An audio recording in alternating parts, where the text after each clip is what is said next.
الحمدللہ وکفا والسلام علی عبادہ الذین اصطفیٰ خصوصاً علی سید الرسل وخاتم الانبیاء اما بعد فاعوذ باللہ من الشیطان الرجیم بسم اللہ الرحمن الرحیم ثانی اثنین اذ ہما فی الغار اذ یقول لصاحبہ لا تحزن ان اللہ معنا صدق اللہ العظیم وصدق رسولہ النبی الکریم الامین والصلاة والسلام علی سید الانبیاء والمرسلین واشرف الانبیاء والمرسلین وعلى آلہ واصحابہ اجمعین برحمتک یا ارحم الراحمین۔ اللہ نے انسانوں کی ہدایت کے لیے 1,24,000 کم و بیش انبیاء کرام بھیجے۔ ہر نبی کی ایک ڈیوٹی ہوتی ہے کہ وہ اپنے سے پہلے نبی کی تصدیق کرے اور اپنے بعد میں آنے والے نبی کی بشارت دے۔ یعنی ہر نبی مصدق بھی ہوتا تھا، ہر نبی مبشر بھی ہوتا تھا۔ کہو سبحان اللہ۔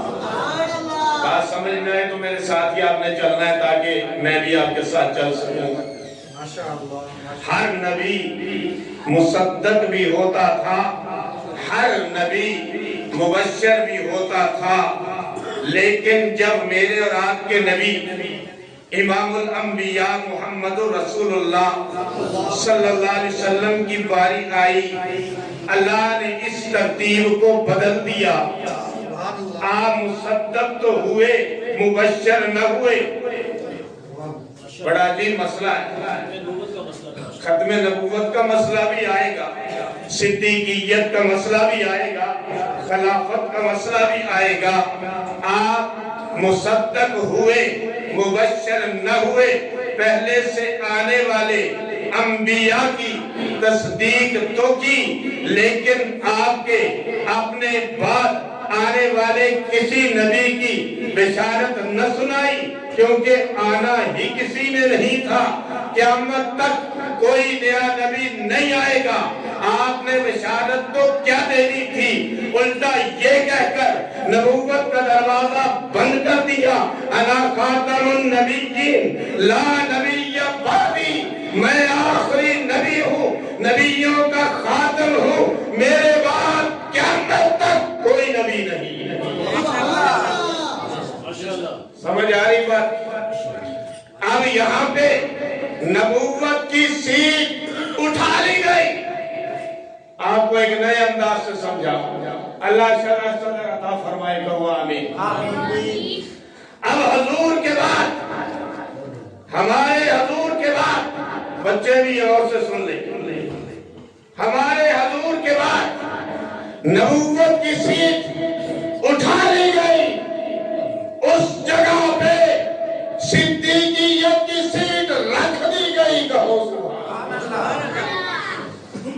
نبوت کی سیٹ اٹھا لی، حد فاصل قائم کر دی، ایک لکیر اللہ نے کھینچ دی، ایک باؤنڈری لائن اللہ نے لگا دی کہ اس سے آگے اب نبوت نہیں چلے گی، اب اس کے بعد صدیقیت چلے گی۔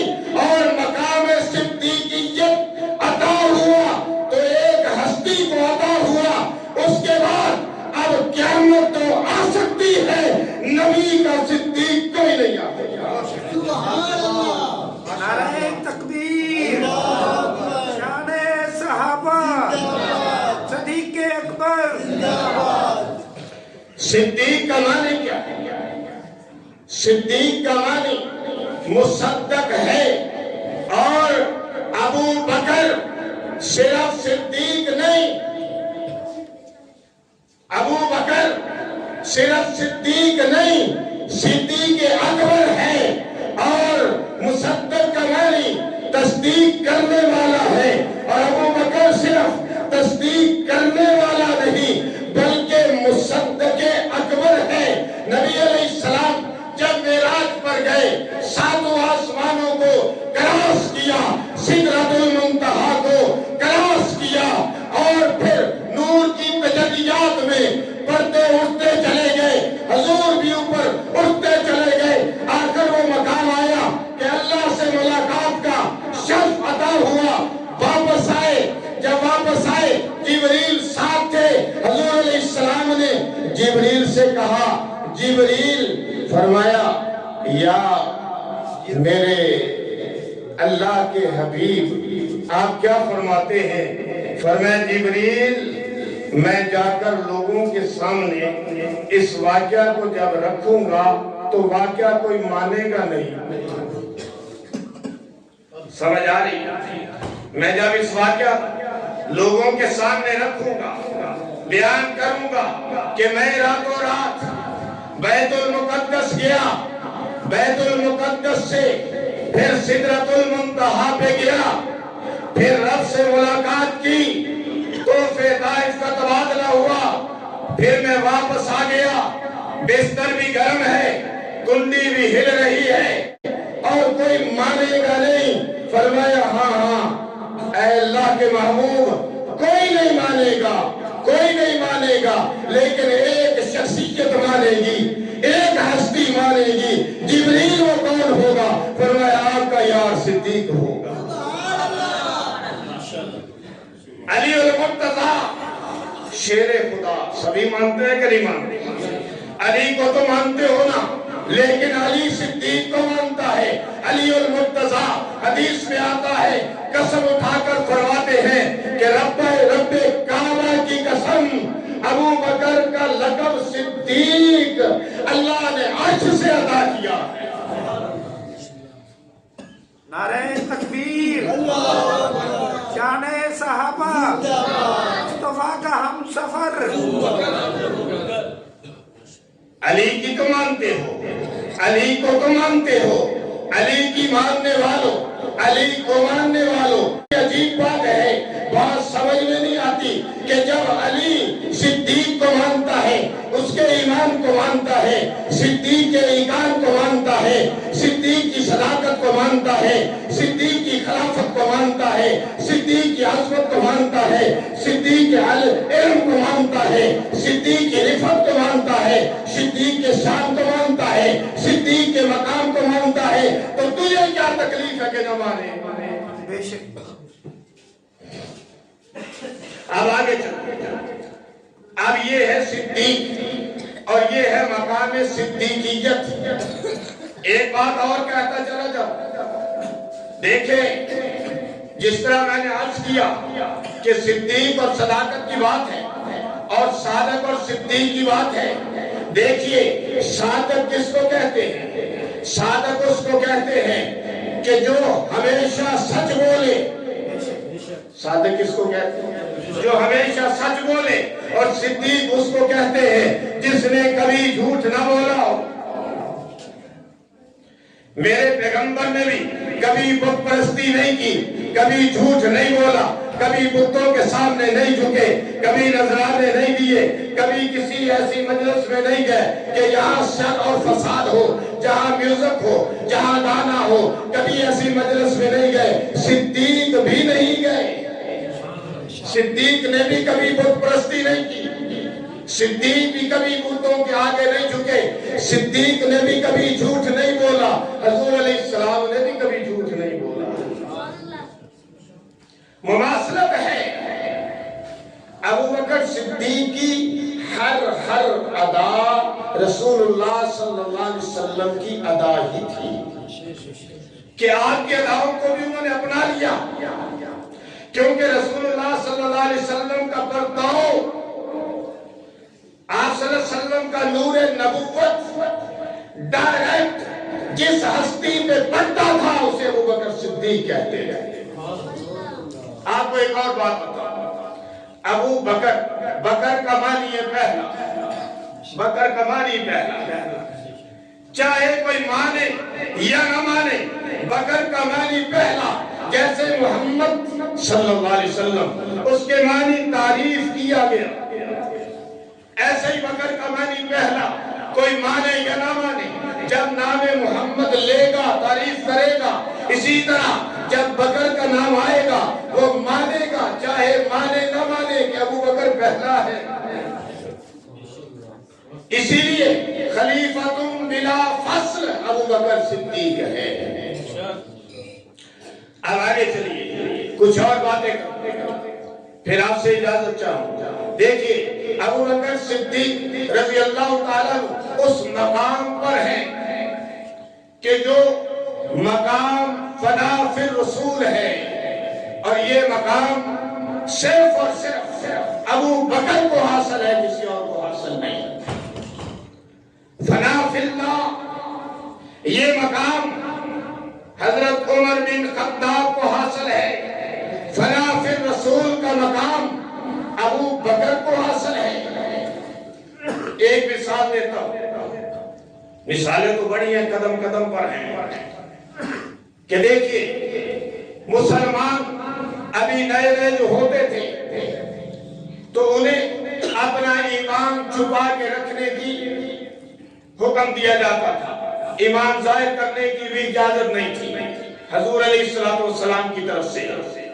توجہ ذرا کیجیے، اپنا ایمان چھپا کے رکھنا ہے۔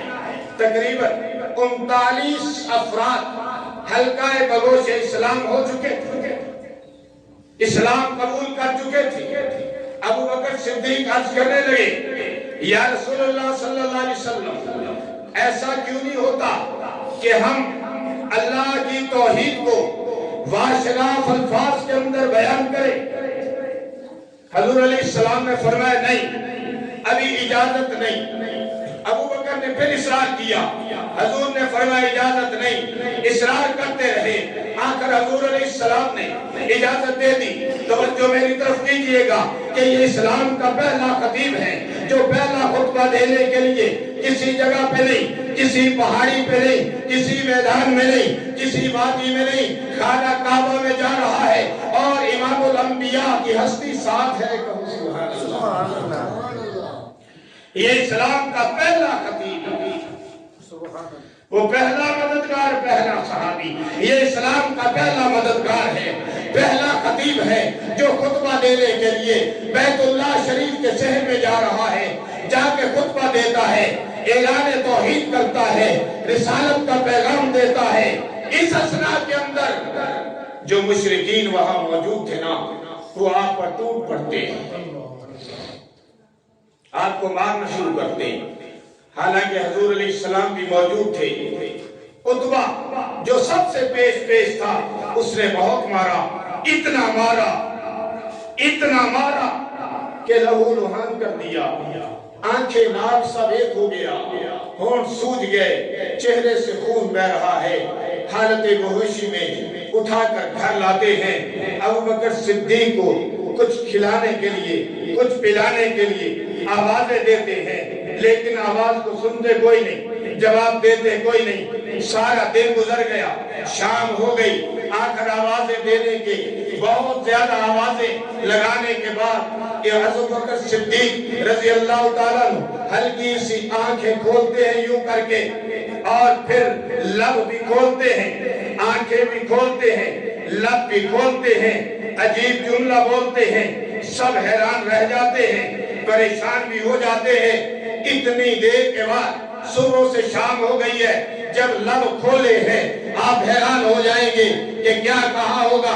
یہ کہا ہوگا کہ مجھے تکلیف بڑی ہے، یہ کہا ہوگا دعائی بھی لائے ہو کہ نہیں، یہ کہا ہوگا طبیب کو بلایا ہے تو کوئی نہیں۔ آپ سوچیں گے یہ کہا ہوگا کہ مجھے کس نے مارا ہے، یہ کہا ہوگا مجھے اٹھا کے گھر کون لایا ہے۔ نہیں، خدا کی قسم ایسا نہیں ہوا، بلکہ عجیب الفاظ تھے کہ ابو بکر صدیق نے جب لب کھولے ہیں، الفاظ زبان پہ آئے ہیں تو یوں فرما رہے ہیں، یہ بتاؤ میرے محبوب کا کیا حال۔ یہ ہے عشق، اور یہ ہے وہ مقام جسے فنا فی الرسول کا مقام کہتے ہیں۔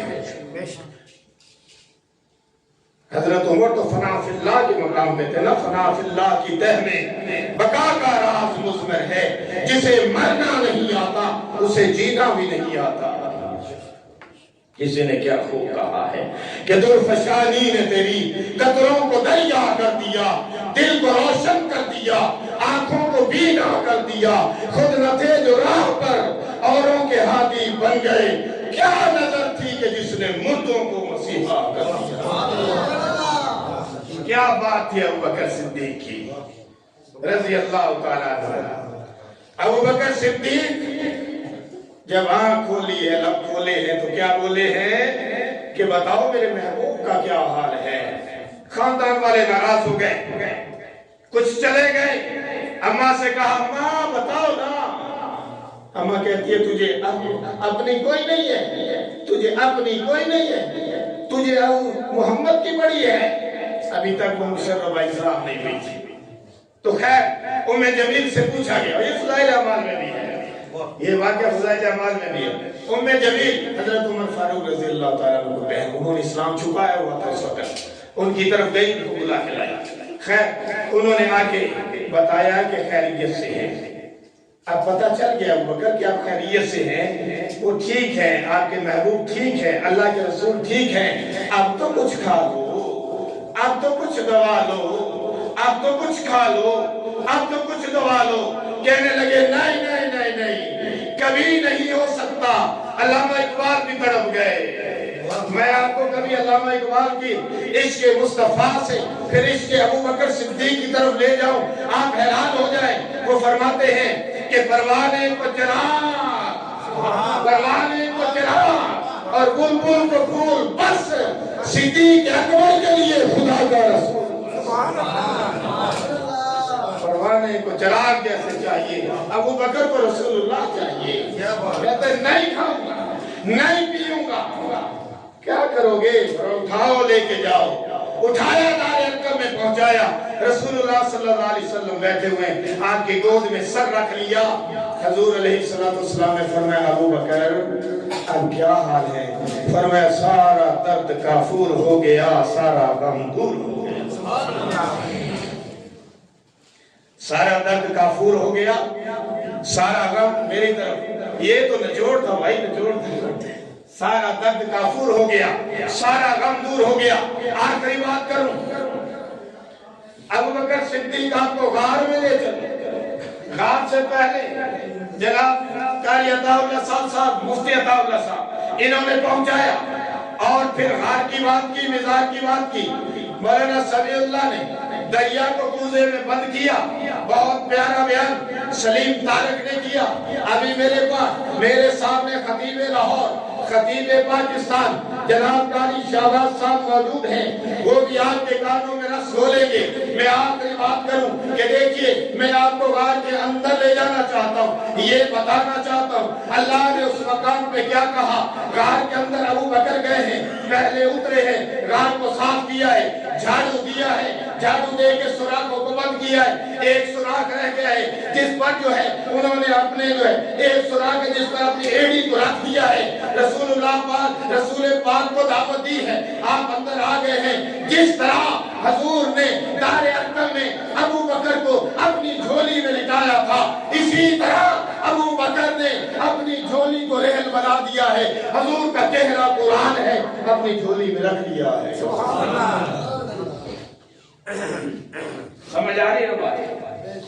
اب تلاوت ہو رہی ہے، تلاوت ہو رہی ہے، اور تلاوت بھی وہ قاضی کہتا ہے تلاوت بھی ہولے ہولے ہو رہی ہے۔ سبحان اللہ۔ اچھا آپ کو عجیب بات بتاؤں، آپ کے عشق کو ہوا تو یہ عشق اور عقل، یہ موضوع بڑا اختلافی سا ہے، چلتا رہتا ہے، عشق کیا محبت کیا، لیکن میں یہ کہتا ہوں کہ دیکھیے ایک بات کہتے ہیں کہ محبت جب اپنی انتہا کو پہنچ جائے وہ عشق بن جاتا ہے، وہ عشق بن جاتا ہے۔ محبت جب اپنی انتہاؤں کو چھو لے وہ اب عشق بن جاتا ہے۔ وہ علامہ اقبال نے کہا تھا نا کہ بے خطر کود پڑا آتش نمرود میں عشق، محبت سے آگے چلیے نا، بے خطر کود پڑا آتش نمرود میں عشق، عقل ہے محل تماشائے لبو بام ابھی عقل تماشا دیکھ رہی ہے.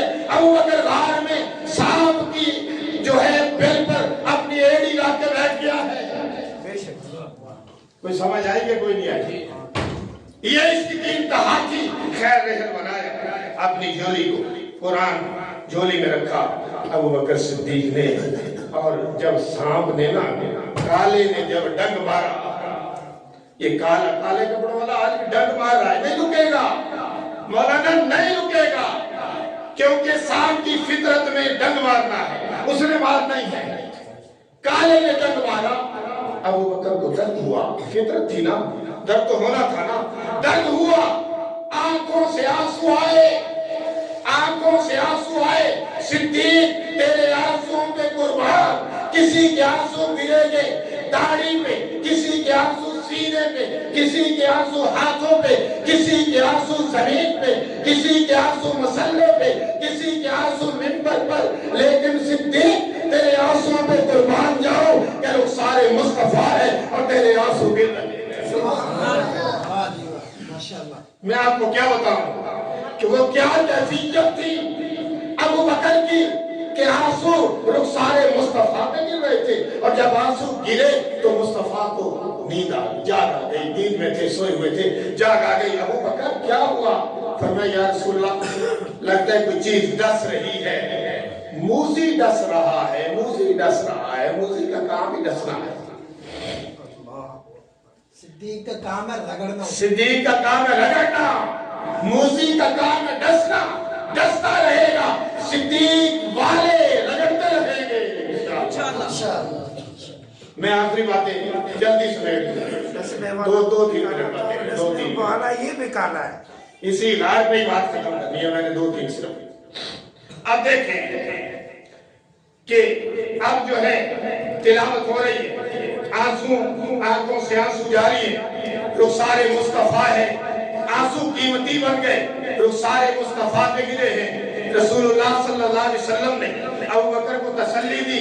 اب اللہ اس مقام پہ کیا فرماتے, جو بات میں آپ سے کرنا چاہتا تھا لیکن بات آگے نکلی ہے, اللہ کی دعائی ہے, اللہ کا قرآن ہے.